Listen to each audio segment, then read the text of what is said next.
Tonight, Ottawa County's Board of Commissioners is set to vote on the fiscal year 2024 budget. Getting here has been quite a long process, a lot of back and forth over public health funding. Our Matt Whitkos has covered it all. He joins us now in West Olive with a recap and what we can expect for tonight, Matt.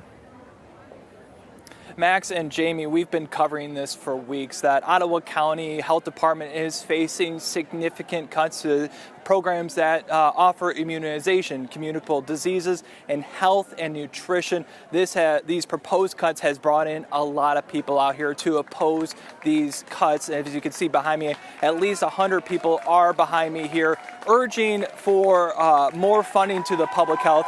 As we can hear, we're hearing some cheering.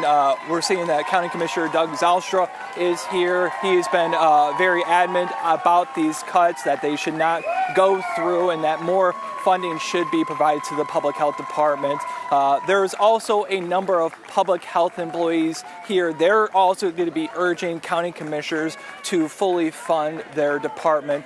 Now, from what Ottawa County Health Department has told me, that they're getting $4.8 million in general fund contributions. That is also coming from their rainy day fund, about $1.7 million.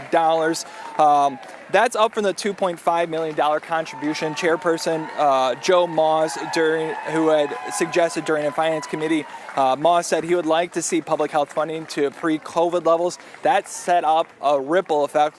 Health Officer Adeline Hambley took to social media saying if that number was approved, the department would close within weeks. In the days after that, public health's tentative funding did increase to the amounts I mentioned earlier, but Hambley has warned her department might meet state funding requirements, but not adequate service levels. As an example, according to health county documents, the budget draft utilizes state funding that the county doesn't have yet. And a source tells me the budget only funds 2 epidemiologists when the health department is approved to have 3.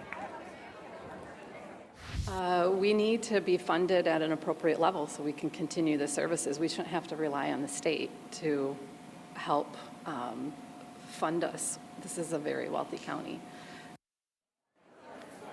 The Board of Commissioners meeting is set to start at 6:30. We're expecting a lot of public comment here tonight, so it's probably going to be a long night before we even talk about approving this budget as is. We'll keep you updated both on air and online. Reporting live here in Ottawa County, I'm Matt Whitkos, Fox 17 News. The crowd that is gathered behind Matt there, even expanding in the last hour since we've spoken with him. So we expect that meeting tonight to be very active. Also on the agenda, a vote on Ottawa County's early voting plan. Yeah, this after the vote was delayed 2 weeks ago by the Board of Commissioners.